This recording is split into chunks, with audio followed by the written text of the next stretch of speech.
Good morning, guys. Don't mind the mess in my room. I have a package from Torchbeam today. These are the Torchbeam T2 LED headlights. They are HB1/9004 sockets, so they are a combined low beam and high beam. I'm gonna go put them in real quick. I'm unfortunately running a little bit late for school, so you guys aren't gonna see the installation. You guys are just gonna see the before and after. So here's the before. I put the old halogen headlights back in because my old LED headlights died. Here's a closer look. Hey guys, moment of truth. Here's the after.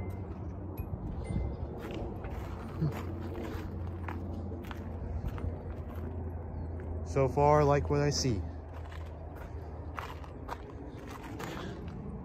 Looks like they're the same color temp as the last one. Maybe a little bit brighter. Just needs to be adjusted first. So thank you guys for watching. I'll give you guys a look in the nighttime next time.